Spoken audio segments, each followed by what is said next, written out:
Bersama kami di IKIM, Inspirasi Inforia Islami. Setiap anak yatim berhak untuk dilindungi dan mendapatkan keperluan dan kasih sayang yang sempurna. Islamic Relief Malaysia ingin mengajak anda semua untuk memberikan sinar kepada mereka dengan menghulurkan sumbangan melalui kempen My Yatim Care for Orphan. Hubungi 03-8926-3434. Fikir kemanusiaan, fikir Islamic Relief. Assalamualaikum warahmatullahi wabarakatuh dan selamat pagi untuk anda yang terus saja setia mendengarkan kami di IKIM, Inspirasi Inforia Islami. Dan juga Hazwan masih lagi bersama anda untuk Warna Pagi. Dan seperti yang kita janjikan tadi, jam 8.32 pagi ini kita nak teruskan lagi perkongsian ilmu, majlis ilmu kita pagi ini menerusi rancangan topik Jumaat. Dan Alhamdulillah Ustaz kita sudah pun bersedia. Tajuknya pun dah ada, iaitu penghayatan duduk antara dua sujud. Dalam banyak-banyak rukun dalam solat kita, kenapa itu yang kita fokuskan? Sebab itu yang kadang-kadang kita buat laju-laju. Kita tak perasan. Hari ini kita nak muhasabah bersama Al-Fadhil Ustaz Syahrizan Daud Al-Turabi untuk topik Jumaat kita pagi ini, insya-Allah. Assalamualaikum ya Ustaz. Waalaikumsalam warahmatullahi wabarakatuh. Sufyan, Hazwan, apa khabar? Baik. Alhamdulillah sihat Ustaz. Berseri-seri wajahnya ni seolah-olah baru lepas tunaikan solat duha. Masya-Allah, masya-Allah, mudah-mudahan insya-Allah. Kita harapkan semua yang mendengar, yang menonton juga sihat belaka semuanya. Dan insya-Allah semuanya juga dalam rahmat kasih sayang Allah insya-Allah. Amin, insya-Allah. Baik Ustaz, menarik tajuk kita hari ini. Satu perkara yang mungkin kadang-kadang kita terlepas pandang Ustaz. Paling-paling pun mungkin awal pagi tadi subuh. Kita cuba muhasabah macam mana dalam 2 kali kita duduk antara dua sujud tu, macam mana kualitinya. Adakah pada perbuatan fi'li sahaja ataupun pada bacaannya, itu yang kita nak sentuh hari ini. Mungkin Ustaz, mukadimah kita hari ini apa yang kita nak sentuh Ustaz? Silakan. Ustaz.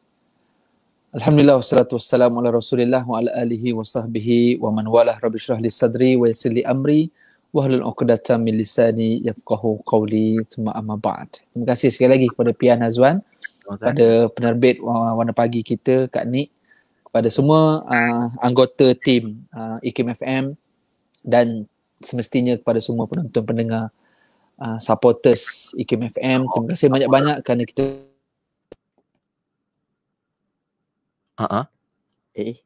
Ustaz, suara tak dengar. Kita berharap okay. apa sahaja yang kita bincangkan hari ini sama-sama untuk memberi kebaikan antara kita insya-Allah. Insya-Allah. Baik, kita bincang pasal duduk antara dua sujud, kan? Satu keadaan yang nampak macam simple, kan? Sujud, kemudiannya naik sekejap, tersujud balik, kan? Yang pada kita ialah dia solat Ustaz dan duduk je pun, bukannya susah sangat pun, kan?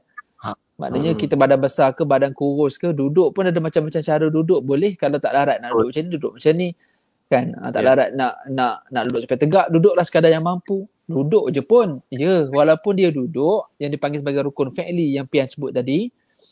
Rukun fi'li tu wajiblah kita buat, kan? Maknanya bila kita tak boleh sujud 2 kali tu, sujud je tak bangun-bangun, tak boleh, tak sah sembahyang. Kan? Dia kena duduk sekejap, dia dipanggil tumakninah dengan kadar perkataan subhanallah contoh. Kan? Walaupun kita tak baca Rabbi fili apa semua tu, kita baca subhanallah pun sah solat kita. Yang penting kita kena bangun dan kita duduk balik. Sujud balik, kan? Duduk antara dua sujud tu rukun fi'li, maknanya kewajipan yang kita mesti buat yang melibatkan perbuatan duduk tu.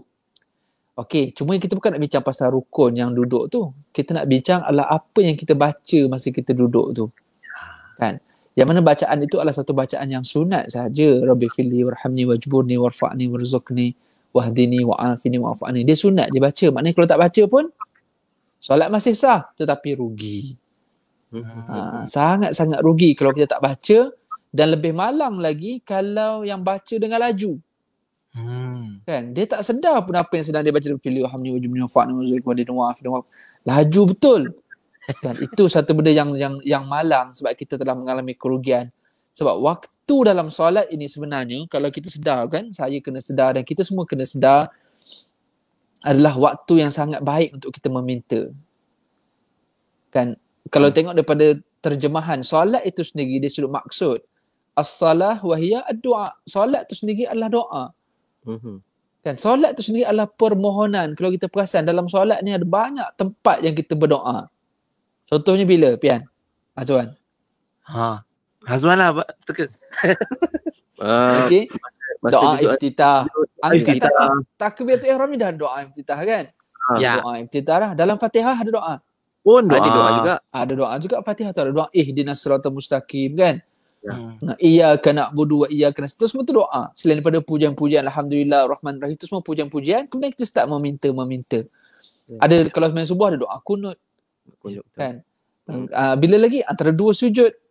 Malah ada hadis Nabi sallallahu alaihi wasallam, Nabi kata sesungguhnya hamba dengan Tuhan itu sangat dekat ketika sujud. Kan maknanya jadi Nabi suruh perbanyakkan sujud, berarti lamakan sujud untuk berdoa. Malah Nabi sallallahu alaihi wasallam ajar kita selepas membaca tahiyat akhir sebelum bagi salam fil alamin innaka hamidum majid, sebelum bagi salam Nabi ada doa dengan pelbagai versi doa sebelum Nabi bagi salam. Jadi nak bagi tahu bahawa sebenarnya sebaik-baik tempat untuk kita meminta ini adalah dalam solat. Berbanding kalau kita meminta di luar solat boleh. Cuma dalam solat itu yang paling baik. Dan meminta ni taklah semestinya kena dengan berlafaz, kena ada skrip perkataan yang disusun berjela-jela. Kadang-kadang permintaan kita dengan Tuhan ni kadang-kadang melalui lintasan hati sahaja. Kan? Kita terlintas nak apa, tapi kerana keikhlasan kita, kita rasa kelemahan diri kita, Tuhan bagi apa yang kita lintaskan. Itu doa. Kan? Sebab itu macam mana nak kata ya, dalam Al-Quran juga menyatakan wasta'inu bis-sabri was-salah. Minta tolong kepada Allah dengan cara sabar dan dengan cara mendirikan solat. Maknanya nak meminta ini, ambil peluang, ini waktu terbaik nak meminta itu ketika solat. Sebab itu tradisi Nabi, Rasul, para ulama, mereka kalau ada siapa-siapa datang, jumpa mereka, nak minta hajat sesuatu, mereka akan solat 2 rakaat. Kalau kita perasan. Mungkin kita jenamakan sekarang sebagai solat hajat lah kot. Maknanya solat sebagai satu ruang, contohlah kita nak pergi meeting ni. Ada meeting penting, ada keputusan penting yang kita nak kena capai kejap lagi. Berdebar, nervous apa semua ni, semayang 2 rakaat. Walaupun masa semayang tu, kita rushing kan, kita tak sempatlah nak kena sujud lama-lama. Tapi sebelum semayang tu lagi kita dah tahu tujuan kenapa saya nak semayang 2 rakaat ni, sebab meeting ni. Jadi kita pun terus solat 2 rakaat dengan sebab lintasan hati, saya ada problem ni, saya ada perkara penting ini, saya pun solat 2 rakaat, Allah tahu benda tu. Lintasan hati tadi. Bayangkan kalau lintasan hati pun Tuhan boleh makbulkan, bayangkan pula kalau kita lafazkan, bukan sekadar lintas dan dilafazkan. Kan, Rabbi fili warhamni wajburni warfa'ni warzuqni wahdini wa'afini wa'afani. Barangkali itu mungkin mukadimah kita Pian hari ni. Kerana hidup kita penuh dengan meminta. Kan hidup kita penuh dengan permintaan. Kita manusia yang lemah, yang tidak boleh nak berdiri dengan sendiri. Sedangkan Allah itu qiyamu binafsih. Dalam sifat wajib bagi Allah, sifat 20 tu, Allah itu berdiri dengan sendiri. Allah tu tak perlu siapa-siapa. Allah tu very independent. Kita ni dependent. Kita ni memerlukan, sentiasa nak berpaut pada sesuatu. Hidup kita penuh dengan permintaan. Kita bangun daripada pagi tadi, sampailah sekarang pukul 8 lebih ni, dah berapa orang dah yang kita minta. Contohlah, kan even nak pergi beli breakfast, nak pergi makan pagi pun kita kena minta dengan makcik yang jual tu. Tak boleh kita pergi main ambil je. Nasi lemak sambal kerang dengan paru sikit. Kita still meminta. Pian dah sampai dekat konti tadi, ada tak? Dah jumpa siapa-siapa dah? Minta tolong kak, hulurkan kertas tu. Ada sahaja benda yang kita minta. Kan? Betul. Kadang-kadang minta melalui perkataan, kadang-kadang minta melalui isyarat saja dan orang faham. Itu barangkali mukadimah kita. Hidup kita penuh dengan permintaan. Jadi kenapalah agaknya kalau kita nak minta tu minta laju-laju. Kan tambah ya bila kita cakap tentang duduk antara 2 sujud ni, itu antara yang kadang-kadang kita lajulah. Tak perasan lah pula. Aku dah sujud berapa kali ni, nauzubillah kan. Jadi kita harap perkongsian kita pagi ni bersama Al-Fadhil Ustaz Syahrizan Dr. Rabi dapat membawa kita untuk muhasabah. Cuma jangan sampai ni lah Ustaz, dalam solat dia minta, dia tahu yang Allah Subhanahu Wa Taala faham apa yang kita hajatkan, diminta dalam bahasa Melayu. Ya Allah, mudahkanlah urusan aku dalam solat. Jangan. Batal pula semayang tu kan. Tapi ada caranya. Sebab tu mungkin ada orang kata bila nak baca lafaz Rabbi fili warhamni wajburni ila akhir, dia kata macam tak faham. Jadi macam mana nak menghayati tu Ustaz? Macam mana panduan dan nasihat Ustaz? Kalau boleh kita tengok satu-satu 1R 7W dalam bacaan duduk antara 2 sujud Ustaz. Ya, betul. Sesungguhnya dalam hadis Nabi menyatakan sesungguhnya Allah tidak menerima permintaan daripada hati yang lalai.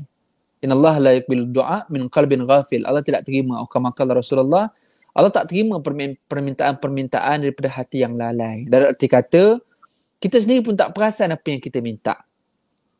Kadang-kadang, na'udzubillah min zalik, kadang-kadang maafkan kita semua. Kadang-kadang kita komplain, ya Allah, kenapa saya dah minta, saya dah semayang, saya dah sedekah, saya dah ni, tapi saya minta tak dapat. Kita keep complain yang kita meminta dan kemudiannya kita tak dapat. Kalaulah Tuhan tu tanya kita, adakah kamu sedar apa yang kamu minta? Kalau Tuhan tanya balik kita, kamu sedar ke kamu minta apa yang kamu komplain yang kamu tak dapat ni? Kan? So, dan inilah mungkin kita nak bincang Pian, 1R 7W. 1R tu bermaksud Rabbi Firli. 7W kita ada warhamni, wajburni, warfa'ni. Okay? So 1 Ra atau 7 Waw. Itu kan okey, maknanya kita nak perincikan lah Ustaz satu-satu insya-Allah dalam bacaan duduk antara dua sujud. Okey, itu kita akan sambung kejap lagi untuk pusingan kedua kita untuk topik Jumaat pagi ni. Jadi sahabat-sahabat kita yang mendengar di radio, yang menonton di Facebook ataupun YouTube IKIM, boleh tuliskan komen anda. Kalau nak cerita kita tengah dengar dari mana pagi ni pun boleh. Dan kalau ada soalan pada Al-Fadhil Ustaz Syarizan pun boleh diajukan, insya-Allah kita raikan. Yang penting jangan lupa share biar ramai lagi dapat duduk dalam dan hadir dalam majlis ilmu kita pada pagi ini. Ustaz, kita break kejap Ustaz Boleh Ustaz Insya-Allah. Okey, insya-Allah. Jumpa sebentar lagi terus bersama kami menerusi topik Jumaat di Warna Pagi IKIM Inspirasi Inforia Islami. Bismillahirrahmanirrahim. La hawla wa la quwwata illa billah. La hawla wa la quwwata illa billah. لا حول ولا قوة إلا بالله. لا حول ولا قوة إلا بالله. لا حول ولا قوة إلا بالله. لا حول ولا قوة إلا بالله. لا حول ولا قوة إلا بالله. لا حول ولا قوة إلا بالله. لا حول ولا قوة إلا بالله. لا حول ولا قوة إلا بالله. لا حول ولا قوة إلا بالله. لا حول ولا قوة إلا بالله. لا حول ولا قوة إلا بالله. لا حول ولا قوة إلا بالله. لا حول ولا قوة إلا بالله. لا حول ولا قوة إلا بالله. لا حول ولا قوة إلا بالله.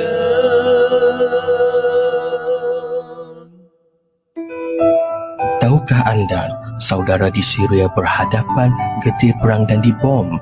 Anak kecil, wanita, keluarga, tiada makanan, ubat-ubatan dan perlindungan. Saya, Sani Arabi, Ketua Misi Kemanusiaan Syria MAPIM, merayu bantuan anda. Hulurkan sumbangan anda ke Dana Kecemasan Syria menerusi www.rayuansyria.com. Ini Pak Ya, pekebun kecil sawit. Pak Ya ada sijil MSBO yang ditanggung sepenuhnya oleh kerajaan melalui MBOB. Dengan melaksanakan MSBO, persekitaran kerja selamat, hasil tinggi dan berkualiti. Daftar segera sebelum 31 Disember 2020 atau lesen MBOB dibatalkan. Hubungi hotline 03 8911 0192 atau nombor yang tertera. Juga boleh kunjungi pejabat MPOB berdekatan. IKIM telah memenangi Anugerah Buku Negara 2018 bagi kategori buku terjemahan terbaik melalui buku Kecelaan Tipu Daya, iaitu Dam Al-Ghurur terjemahan Encik Muhammad Asham Ahmad, Fellow Kanan IKIM. Buku ini merupakan bab ke-30 daripada kitab Ihya Ulumuddin karangan Imam Al-Ghazali. Penyakit tipu daya ini berpunca daripada kecenderungan dan kecintaan melulu terhadap kehidupan dunia. Apa yang dibahaskan oleh Al-Ghazali dalam kitab ini sentiasa kekal dan segar, dan segala tunjuk ajar, teguran dan bimbingan beliau masih berguna hingga ke hari ini. Dapatkan buku ini, layari www.ikimniaga.my dengan harga RM45 atau hubungi unit pembangunan ekonomi di talian 03 6204 6389 atau 387. Wow, simpan dalam SSPN boleh dapat pelepasan taksiran cukai pendapatan sehingga RM8,000. Tak sia-sia saya rancang kewangan pendidikan anak-anak dengan SSPN. Memang berbaloi. Berpeluang juga menang hadiah cabutan Wow SSPN I Plus bernilai RM1 juta berupa Mercedes-Benz dan wang tunai. SSPN, pelan simpanan terbaik untuk ibu bapa dan anak-anak. Rebut peluang sebelum 31 Disember ini. Layari lovesspn.com untuk info. Tetaluk terma dan syarat.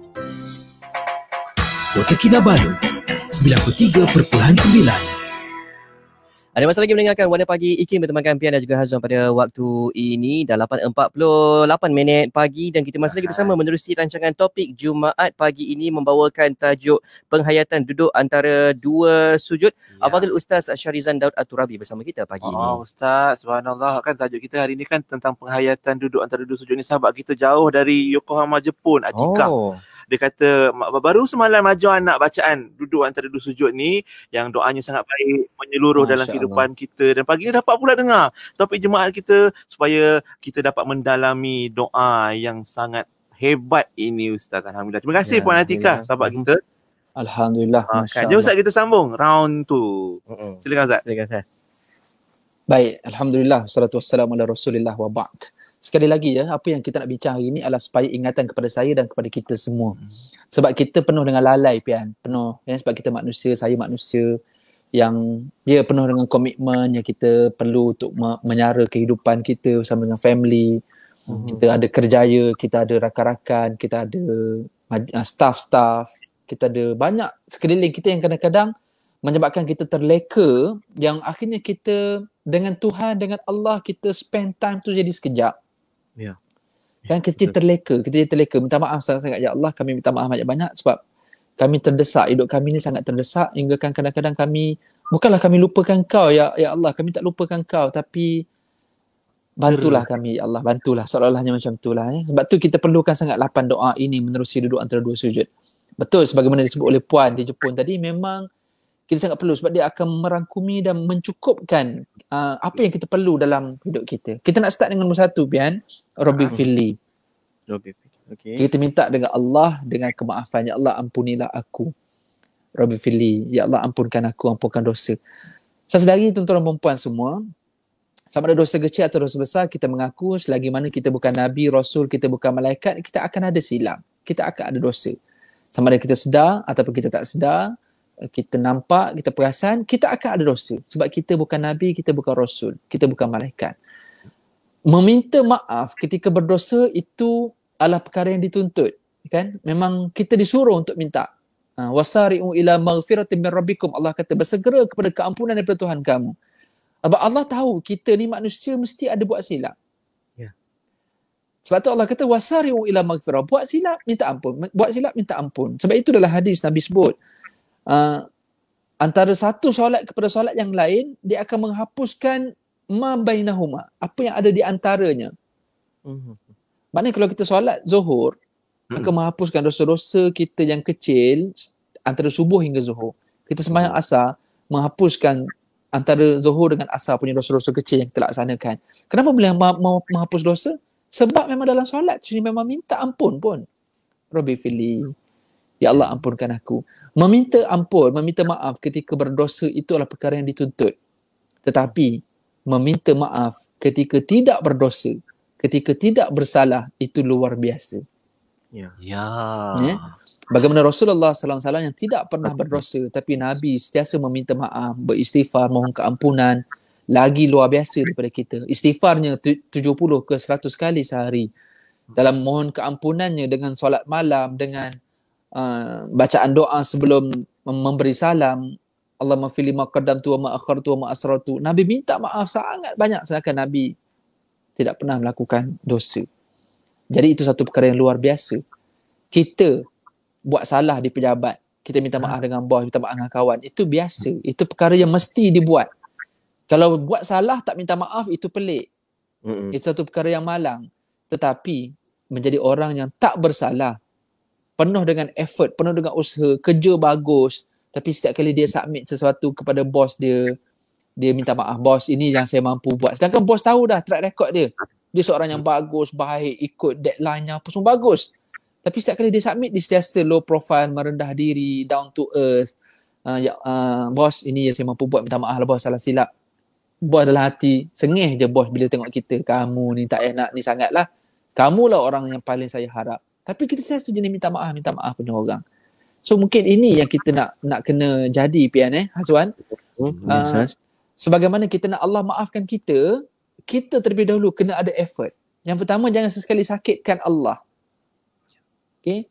Kita nak minta maaf dengan orang, kita kena jadi orang yang pertama, jangan sentiasa nak sakitkan hati orang tu. Kalau tak, setiap kali tu nak minta maaf. Yang kedua, kita nak Allah maafkan kita, kita juga kena ada effort, iaitu kena jadi orang yang mudah maafkan orang lain. Kan? Betul. Kita nak jadi orang yang kalau kita marah ke terasa hati ke, kita jadi cepat sejuk, cepat maafkan. Walaupun orang tu tak minta maaf dengan kita sekalipun, malah yang lagi hebat lagi Pian, Sazwan, orang yang bersalah dengan kita yang minta maaf. Kan? Contoh kita buat kereta ni, tiba-tiba ditakdirkan emergency brake ke atau tak emergency brake sekalipun, kita tengah elok-elok berhenti kat traffic light, tiba ada kereta lain belakang, dia langgar kita. Langgar kereta kita belakang. Alamak. Siapa salah? Di sudut undang-undang siapa salah?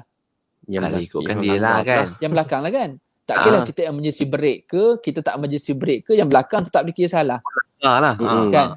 Tapi kita keluar kereta dalam keadaan kereta kita remuk, dalam keadaan kereta dalam keadaan kita tak bersalah, kita keluar, kita minta maaf dengan orang tu.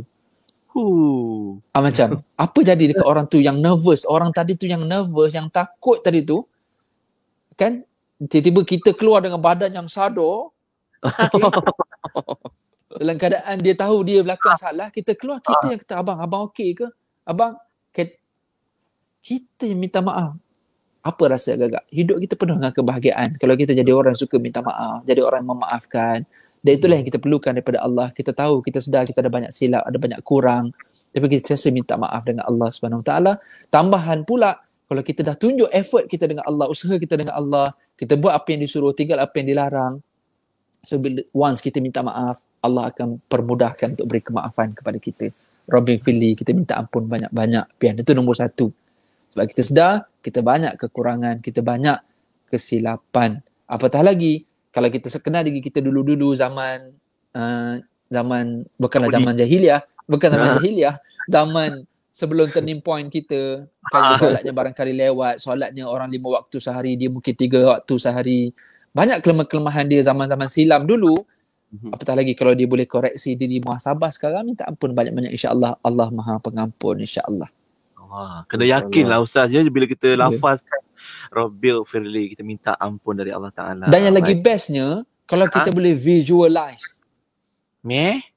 Visualize tu maksudnya kita kena nampak. Contohlah, kita minta maaf waktu biasa ni dalam keadaan kita sedang tak buat dosa, okeylah kita minta maaf. Tapi kalau kita sedang baru lepas buat dosa, contoh na'udzubillah min zalik.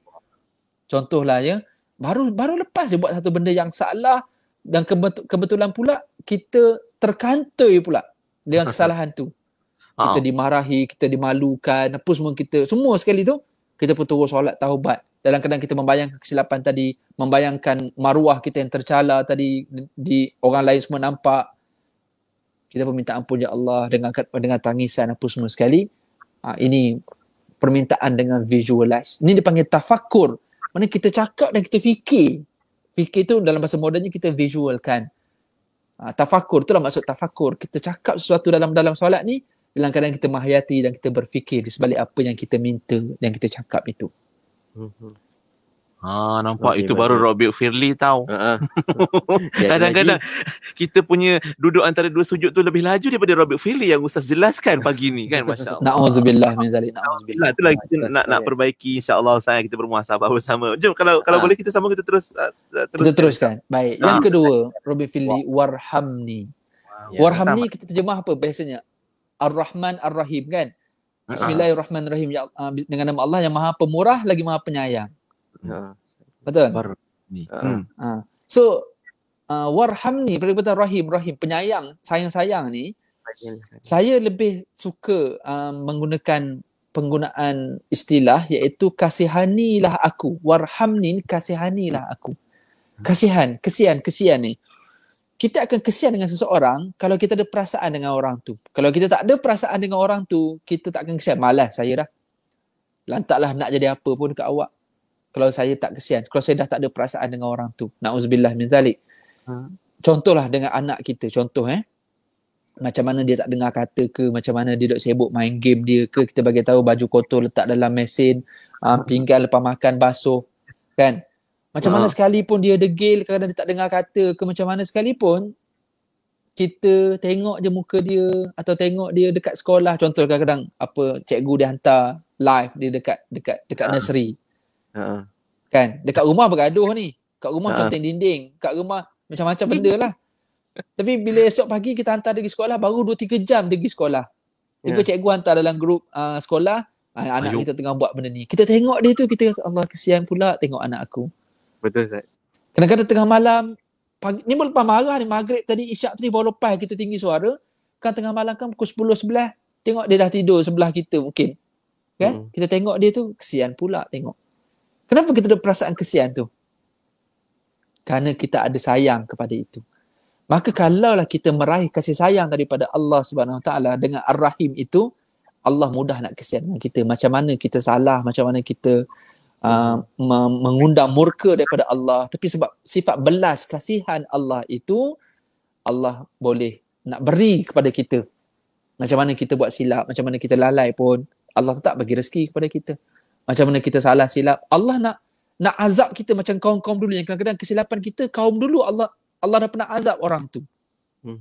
Tapi sebab Allah kesian, tak apalah aku beri peluang. Kerana kasihani itu dengan perkataan warhamni, dan kita sedar pula yang kita ni ada banyak silap, banyak kurang, ya Allah kesianlah kat aku, ya Allah kesian. So Allah akan bagi peluang, dan Allah bagi kita nikmat, bagi nikmat sebab sifat belas dan kasihan Allah kepada kita. So kalau kita nak perkara itu daripada Allah, effort kita apa? Kita juga kena jadi macam tu. Kena ada perasaan dengan manusia, dengan makhluk Allah, dan mudah untuk memberi kasihan kepada makhluk Allah yang lain. Sebagaimana kita nak Allah ada perasaan sayang dengan kita, dan dengan sebab sayang Allah kepada kita, Ar-Rahim itu menyebabkan Allah kasihani kita dalam apa tindak tanduk kita yang kurang, yang lemah, yang salah tadi. Allah tetap beri peluang, Allah tetap beri maaf, Allah tetap beri nikmat, kelebihan, kebaikan kepada kita. So kalau kita dengan kawan-kawan, dengan jiran tetangga dan sebagainya, kita ada perasaan macam mana mereka menyakitkan hati kita pun, kita akan ada toleransi. So itulah kasihani. Daripada sifat kasihan itu adanya toleransi. Terbaik, insya-Allah. Jadi ibu-ibu semua, sahabat-sahabat semua, bukan ibu-ibu je, maaf ya, semua kita fahamlah kan, dan lebih menghayati bila kita lafazkan satu doa dalam duduk antara dua sujud, Ustaz. Wajburni. Ini kadang-kadang kalau orang Jawa dia punya sebutan lain, wajburni. Masya-Allah. Jangan salah sebut, nanti salah maksud.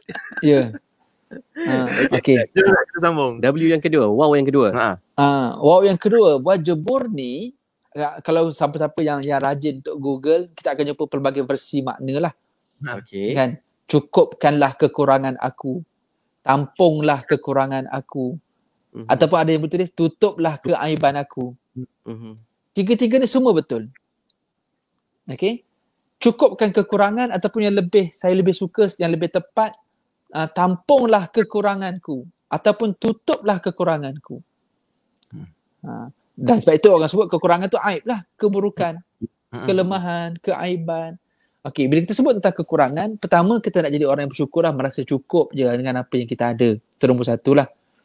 Okey, apa yang kita ada, kita hargai apa yang kita ada. Mungkin kesihatan kita, contoh.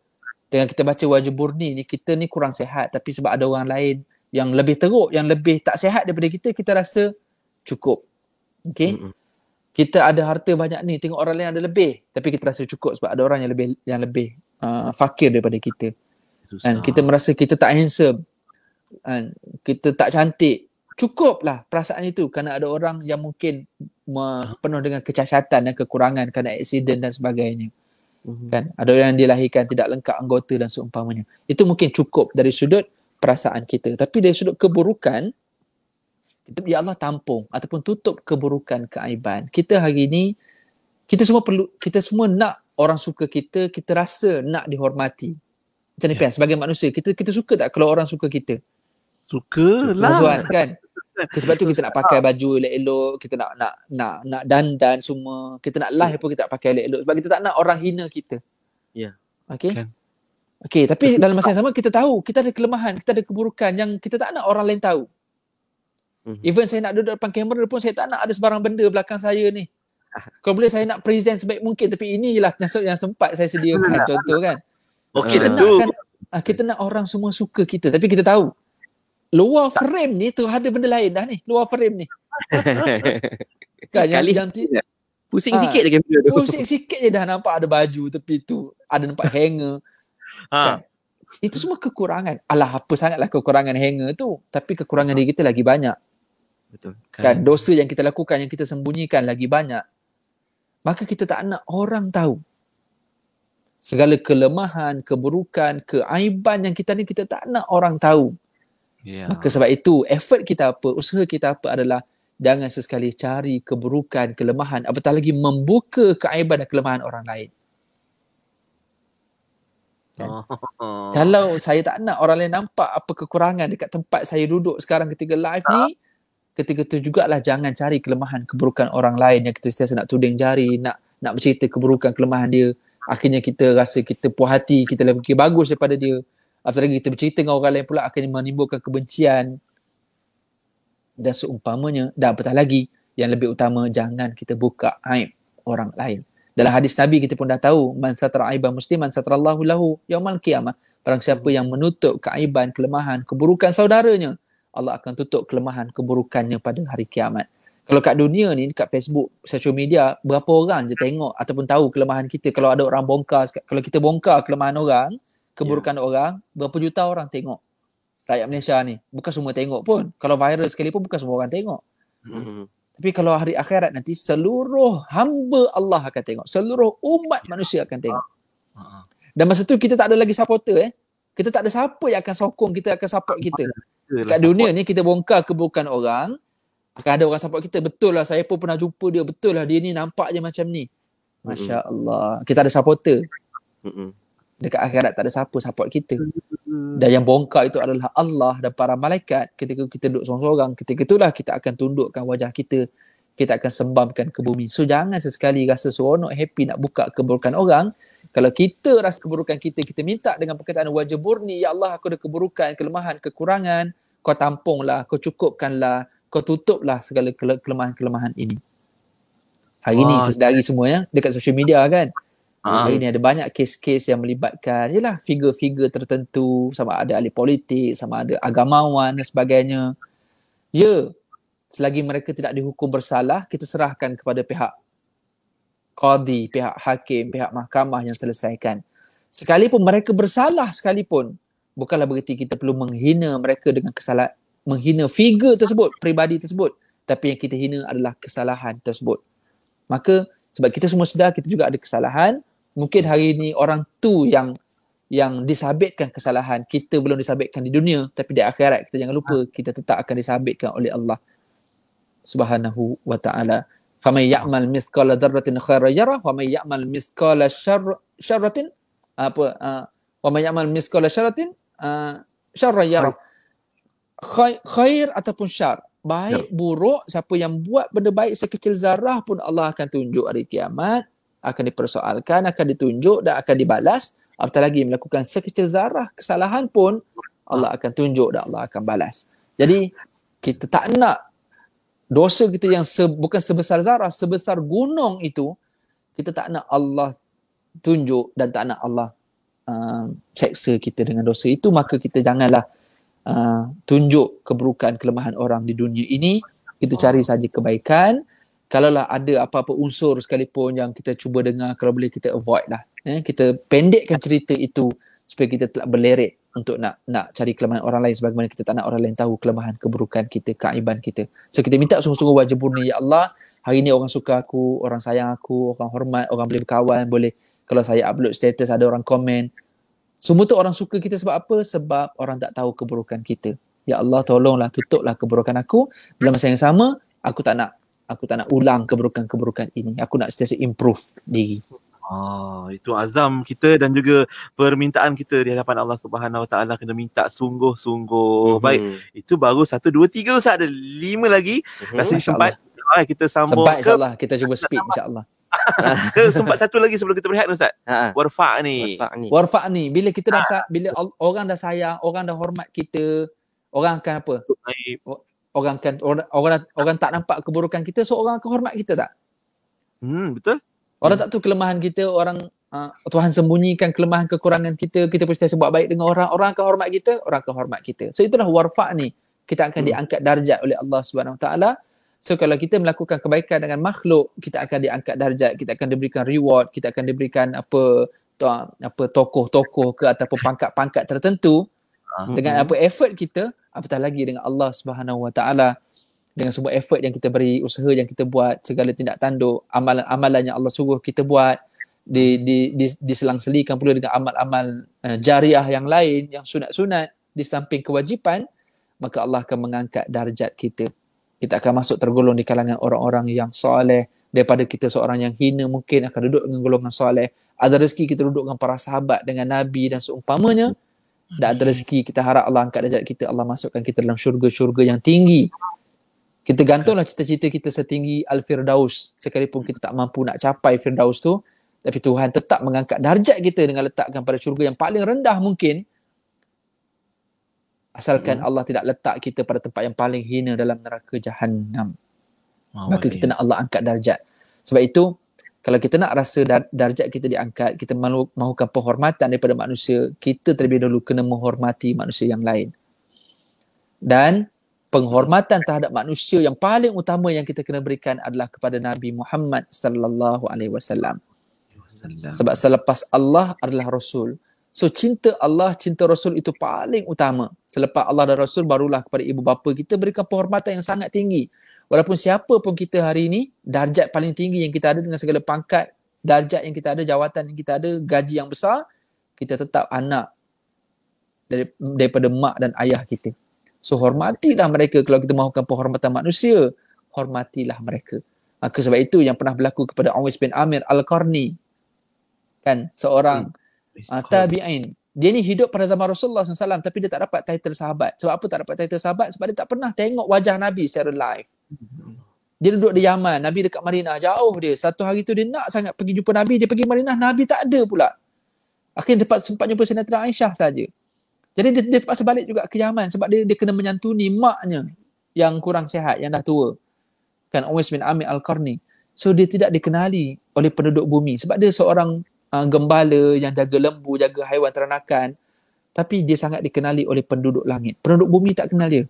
Tapi dia dihormati, diangkat darjat oleh Rasulullah, oleh Allah SWT, kerana dia suka menyantuni mak ayah dia, menghormati mak ayah dia. Walaupun siapa pun dia seorang doktor, seorang ada datuk ke apa ke, tapi dengan mak ayah, kau tengok dia menyantuni mak ayah dia, Masya Allah. Kita tengok, Allah, datuk ni hebatnya dia dengan mak ayah. Saya yang gaji baru 2-3 ribu, dengan mak ayah pun kadang-kadang kurang ajar. Na'udzubillah min zalik. Kita hormat manusia, hormat Rasul, hormat ibu ayah kita, hormat keluarga kita, rakan-rakan kita, insya-Allah kita akan dapat penghormatan. Maka pertama sekali hormat Allah dan Rasul, Allah akan angkat darjat kita, insya-Allah, di dunia dan juga di akhirat satu hari nanti, insya-Allah. InsyaAllah. Okey, itu sebahagian daripada doa duduk antara dua sujud kita. Ada yang kata lepas tahu maksud ni baru separuh ni, dah rasa nak nangis pula bila kita lafazkan doa tadi tu. Ada yang tanya, Ustaz boleh tak kita baca doa ni sebagai doa harian? Boleh, tak ada masalah. Boleh, tak ada masalah. Kan? Sebab sebaik-baik doa adalah doa yang maksud dan doa yang warid. Daripada doa yang kita reka, boleh doa yang reka pun boleh. Apatah lagi doa yang datang daripada Quran, datang daripada hadis Nabi. Sedoa antara dua sujud, doa yang datang daripada hadis Nabi. So boleh kita nak amal dalam doa kita lepas sembahyang, boleh, tak ada masalah. Okey, baik insyaAllah. Dan menyusul selepas ini untuk topik Jumaat, kita ada warzuqni, wahdini, wa'afini, wa'fu anni untuk penghayatan duduk di antara dua sujud dalam topik Jumaat kita hari ini. Okey, untuk anda semua yang tengah tonton kami, jangan lupa untuk terus saja sharekan video ini di Facebook dan juga sharekan juga menerusi YouTube. InsyaAllah kita kongsikan manfaat ilmu pagi ini menerusi topik Jumaat. Dan kita berehat dulu, kembali selepas ini terus mendengarkan kami di Warna Pagi, Kim Inspirasi Inforia Islami. Apa Zah? Nuraisa lah. Kenapa? Nuraisa produk makeup mesra wudu. Nuraisa yang bantu bimbing suri rumah untuk berniaga tu. Iyalah. Kenapa? Apa Zah? Nuraisa ada program bina bisnes di seluruh Malaysia. Aku pun nak dibimbing Nuraisa lah. Sah kau tak boleh. Bini kau boleh. Nuraisa nak bimbing wanita lah. Wanita. Apa Zah? Nuraisa produk mesra wudu. Foundation, lipstick, makeup mudah dibersihkan. Jom bina perniagaan dari rumah dan jana pendapatan dengan Nuraisa. IKIM telah memenangi Anugerah Buku Negara 2018 bagi kategori buku terjemahan terbaik melalui buku Kecelaan Tipu Daya, iaitu Dam Al-Ghurur terjemahan Encik Muhammad Asham Ahmad, Fellow Kanan IKIM. Buku ini merupakan bab ke-30 daripada kitab Ihya Ulumuddin karangan Imam Al-Ghazali. Penyakit tipu daya ini berpunca daripada kecenderungan dan kecintaan melulu terhadap kehidupan dunia. Apa yang dibahaskan oleh Al-Ghazali dalam kitab ini sentiasa kekal dan segar, dan segala tunjuk ajar, teguran dan bimbingan beliau masih berguna hingga ke hari ini. Dapatkan buku ini, layari www.ikimniaga.my dengan harga RM45 atau hubungi unit pembangunan ekonomi di talian 03 6204 6389 atau 387. Jika anda penerima bantuan sara hidup BSH berumur 18 hingga 65 tahun, anda layak menerima skim perlindungan nasional B40 atau MySalam. Anda boleh menerima pendapatan gantian RM50 sehari sehingga 14 hari setahun jika dimasukkan ke hospital. Manfaat perlindungan 45 penyakit kritikal sekali seumur hidup sebanyak RM8,000. Untuk semakan dan tuntutan, layari mysalam.com.my. MySalam, MySalam, MySalam. Perlindungan takaful percuma. Mahukan pelbagai informasi terkini? Teruskan bersama kami di IKIM, Inspirasi Inforia Islami. Setiap anak yatim berhak untuk dilindungi dan mendapatkan keperluan dan kasih sayang yang sempurna. Islamic Relief Malaysia ingin mengajak anda semua untuk memberikan sinar kepada mereka dengan menghulurkan sumbangan melalui kempen My Yatim Care for Orphan. Hubungi 03 8926 3434. Fikir kemanusiaan, fikir Islamic Relief. IKIM Inspirasi Inforia Islami. Pian dan juga Hazwan masih lagi bersama anda untuk Warna Pagi. Dan kita masih lagi bersama menerusi rancangan topik Jumaat yang turut kami bawakan secara live di Facebook IKIM FM dan juga di YouTube channel IKIM. Anda boleh hadir di sana. Dan pagi ini kita bersama dengan Al-Fadhil Ustaz Syarizan Turabi membincangkan tentang topik berkaitan ataupun bertajuknya penghayatan duduk antara dua sujud. Kiranya sekarang ni kita dah sampai separuh pemahaman yang Ustaz kongsikan tadi. Jangan baca separuh je, baca penuh. Biar penghayatannya penuh. Jom Ustaz kita sambung untuk sekarang ni warzuqni. Ya, silakan Ustaz. Warzuqni, warzuqni iaitu kita minta ya Allah kurniakan rezeki kepada aku. Biasanya bila sebut rezeki ni duit je lah ya. Dia bukan sekadar duit, bukan sekadar material kebendaan semata-mata, tapi rezeki ni adalah apa-apa yang memberi manfaat kepada kita. Apa-apa. So kalau kita dapat sesuatu dan benda tu tak memberi manfaat kepada kita, malah memberi mudarat, maka itu bukan rezeki. Walaupun nampak macam rezeki. Ya? Sebagai contoh, kita dapat kereta yang mewah. Tapi dengan sebab kereta mewah itu menjadikan kita boleh pergi ke tempat-tempat yang tak elok, ke kelab-kelab malam dan sebagainya, maka kereta itu sebenarnya bukan rezeki kita. Itu adalah istidraj. Allah nak azab kita dengan sebab nikmat yang Allah bagi. Na'udzubillah min zalik. Ya? Dengan kesihatan yang Allah beri kepada kita, tapi dengan sihat itu menjadikan kita orang yang sombong dengan orang lain, yang suka menyakitkan orang lain, itu bukan rezeki sebenarnya. Itu bukan rezeki. Walaupun dengan duit yang banyak, tapi duit itu menjadikan kita habiskan ke tempat yang tak sepatutnya, dengan mengamalkan rasuah, dengan kita bagi kepada tempat-tempat yang haram dan seumpamanya, itu bukan rezeki kita. Kerana Qarun juga diberi harta yang banyak, Firaun juga harta yang banyak. Kan, kesihatan kaum-kaum yang sebelum ini yang dimusnahkan oleh Allah, kaum Ad, kaum Samud, Firaun, Haman, Qarun, semua tu kaum yang luar biasa dari sudut sihatnya, dari sudut rezekinya, dari sudut jawatannya. Tapi itu maksudnya rezeki itulah perkara yang kita dapat, yang kita terima, yang dia memberi manfaat kepada kita. Jadi kalau kita boleh bayangkan sekejap, okey, apa yang kita dapat hari ini? Kita ada pendapatan, Tengok pendapatan kita tu kita guna tak kepada tempat-tempat yang elok. Dengan pendapatan tu kita boleh bersedekah tak? Dengan pendapatan tu kita boleh suka tak tolong orang susah? Atau adik-beradik yang perlukan bantuan kita tak berkira, senang nak bagi duit dekat adik-beradik kita. Itu maksudnya rezeki tu. Sebab kalau ada duit saja belum tentu dia rezeki kita. Belum tentu. Belum tentu. Kadang-kadang kita beli satu troli, kita beli di pasar raya, kan? Akhirnya barang tu tersimpan di dalam almari, akhirnya expired. Alamak. Dia tak ada, dia jadi rezeki kita tak? Bukan kan? Bukan. Dia bukan jadi rezeki. Mana dia tak ada manfaat pun untuk kita. Sebab dia duduk dalam almari, akhirnya jadi rezeki kepada bubuk, menjadi rezeki kepada lipas dan seumpamanya. Dia tidak memberi manfaat kepada kita, tapi untuk kepada lain yang tidak ada manfaat untuk kita. So sama juga apa saja Allah berikan kepada kita, kemewahan, harta benda, kecerdikan, intelektual, apa saja yang kita dapat, so benda tu memberi manfaat kepada kita. Maka bila kita minta dengan Allah, warzuqni, kita nak anak contoh, tapi anak itu adalah anak yang soleh. Anak yang soleh, anak yang bila kita tua nanti, anak ni lah, walau siapa pun dia, di mana je dia berada, dia akan jaga kita. Dia akan ambil berat pasal kita. Itulah rezeki kita sebenarnya. Sebab ada orang yang ada anak, tapi anaknya hantarnya ke rumah orang tu dan dia tak tengok langsung. Kan dia ni kes berlaku Pian Hazwan, memang betul-betul berlaku ni, yang interview yang saya pernah buat di rumah orang tua-tua, di rumah jagaan kasih dan seumpamanya. Dia kata, Ustaz, anak saya pernah bawa saya dekat bus stop, jom kita nak pergi jalan. Dia bawa saya pergi bus stop, dia tinggalkan saya sampai sekarang. Masya Allah. Maknanya daripada bus stop tu lah dia diambil oleh Jabatan Kebajikan Masyarakat.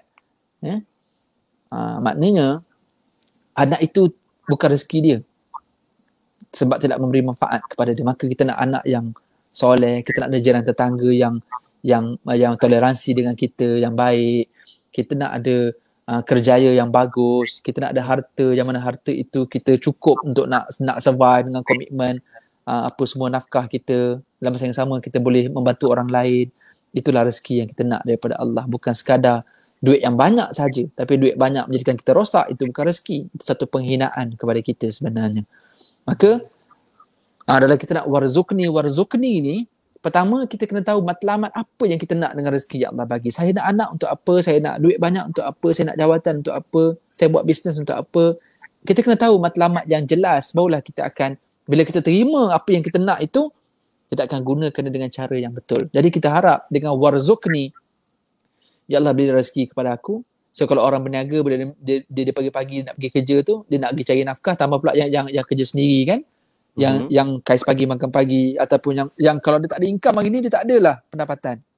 Tak ada income, tak ada pendapatan, sama lah tu. Tak ada kerja, tak ada pendapatan. Kalau dia pergi kerja, tak ada orang beli barang dia ke apa, dia tak ada pendapatan hari ni. Contoh, dia bukan makan gaji yang government servant sebagai contoh kan, dia memang kerja sendiri. Jadi dia nak keluar tu, ya Allah berikan aku rezeki. Contoh masa sembahyang subuh tadi dia minta rezeki. So dia minta tu duit. Contoh dia perlukan sehari RM60 sebab nak bayar, nak bagi makan anak berapa ni berapa. Dia ada dia punya list komitmen dia tu. Dia minta ya Allah duit. So duit itu sebenarnya bila dia dapat duit tu dia boleh makan untuk nafkah family. Duit itu dia boleh sedekah ke orang. Duit itu apa lagi bila ada orang susah dia boleh bagi. Duit itu juga mungkin dia boleh menyimpan. Duit itu mungkin dia boleh bayar zakat. Itulah rezeki sebenarnya yang kita nak. Dan daripada duit yang sama dia tak buat benda yang tak elok.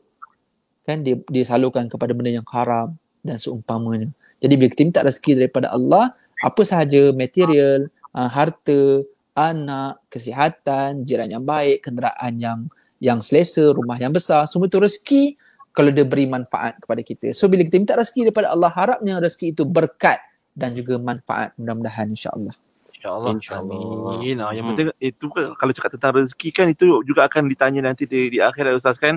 Dua soalan tentang harta, dari mana kita dapat dan ke mana kita belanjakan. Jadi kita sangat berharap pada Allah Ta'ala dikurniakan rezeki dan keberkatannya. Baik, wah Dini, hari-hari ni macam dah Hayabil Arabiah pula belajar bahasa Arab. Tapi ini lebih mendalam sebab dia berkaitan dengan ibadah kita. Wah Dini Ustaz, insyaAllah. Ini pun taklah mendalam sangat Pian, sebab kita pergi 8 benda kan. Kalau ada ustaz-ustaz lain dia cerita satu tu sejam, ni kita cerita 1-5 minit tu, taklah mendalam sangat. Saya pun taklah banyak sangat point tu saya nak share.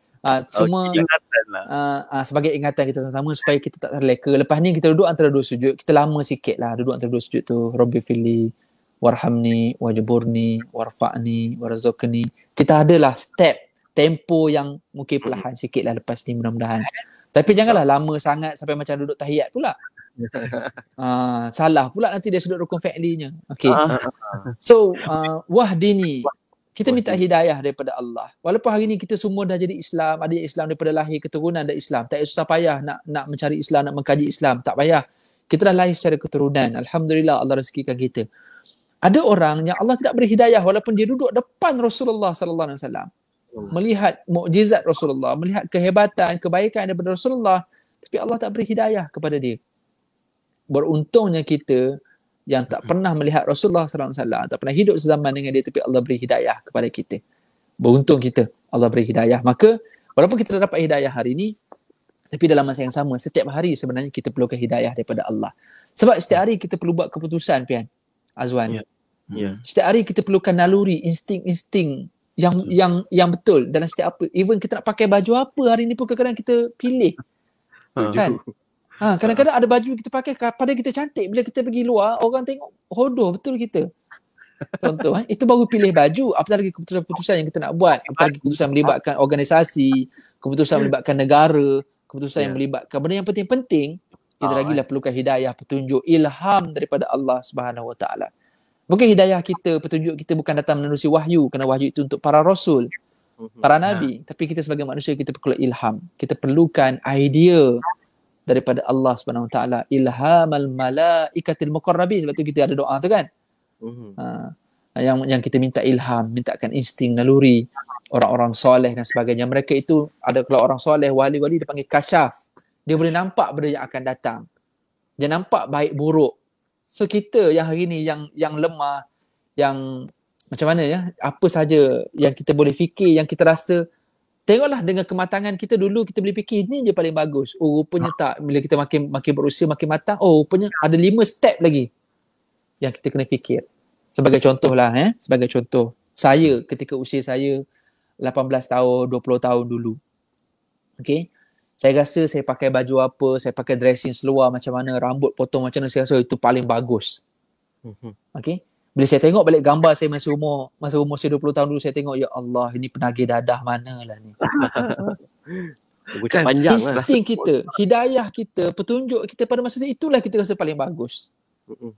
Tapi dengan kita minta sesungguh dengan Allah, di samping hidayah Islam, iman yang kita nak ni, dalam apa juga sudut tindakan dan juga keputusan yang kita nak buat, kita harap benda itu mendapat redha daripada Allah dan juga redha daripada manusia. So apa saja yang kita buat, Allah redha, manusia pun happy dengan apa saja yang kita laksanakan, keputusan yang kita buat dan sebagainya. Maka sebab itu kita perlukan wahdini. Dan kalau kita perasan dalam Fatihah kita baca ihdinas siratal mustaqim. Kan? Minta hidayah, ya Allah berikan aku petunjuk. Dalam doa aku, Allahumma hdini fiman hadi, Allah berikan aku petunjuk sebagaimana orang-orang yang kau berikan petunjuk.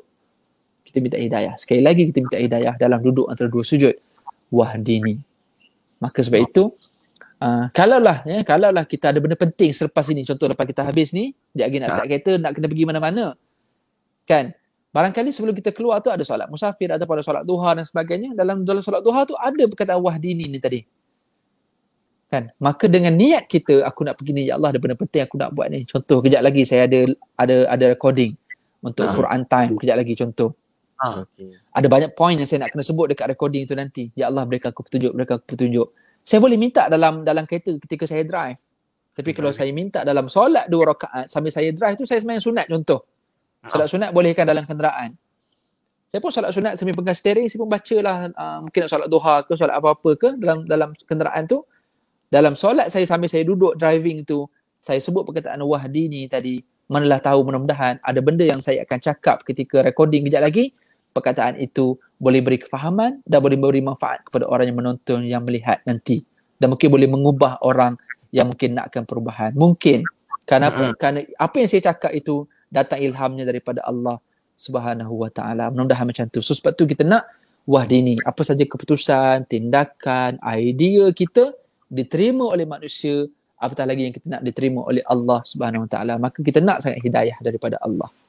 Amin, insyaAllah. Kita dalami lagi.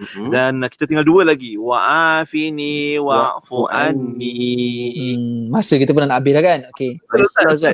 Wa'afini, kita minta afiat. Afiat kan? Afiat, sihat wal afiat. Kan, sihat walafiat. Apa khabar? Sihat walafiat. Jarang kita sebut kan sihat walafiat, jarang. Sihat. Lepas ni kita sebut afiat insya-Allah Afiat ni kita nakkan kesihatan. Semua orang nak sihat, tapi dia sangat subjektif lah. Yang kita nak bukan sekadar sihat fizikal, tapi sihat dari sudut rohani, dalaman juga. Sihat dari sudut pemikiran, sihat dari sudut dalam. Ya, kadang-kadang kita cantik luar, kan? Bibir kita cantik. Sihat bibir kita, tak ada merekah. Nak bagi cantik lagi, letak lipstick. Cantik luar. Tapi daripada bibir itulah keluar perkataan mengumpat, mengadu domba. Daripada perkataan itulah berbohong, memfitnah.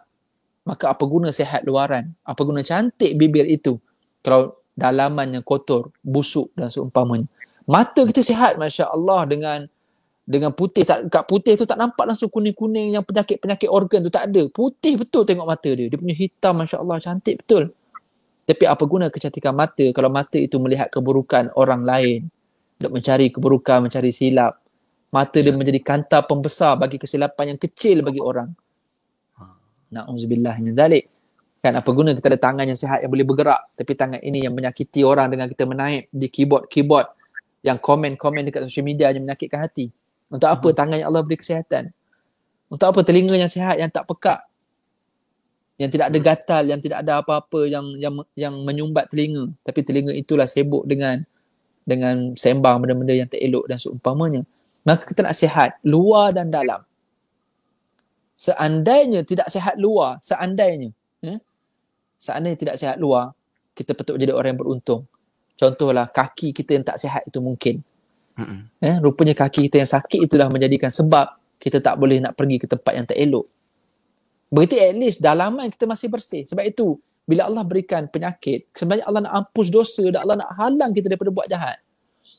Sebab jarang orang buat jahat ketika sakit. Bila sakit dia barulah dia akan muhasabah, barulah dia akan Allah, barulah dia akan rasa lemah.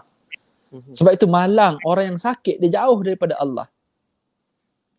Ramai orang dekat hospital dengan alasan sakit itu tak boleh semayang. Sedangkan time sakit lah sepatut waktu dia paling dekat dengan Allah. Yang dia boleh semayang sampai baring, boleh semayang dengan lintasan, dengan kedipan mata, boleh semayang dengan lintasan hati. Kalau dah memang sakit yang sangat kronik, yang kritikal.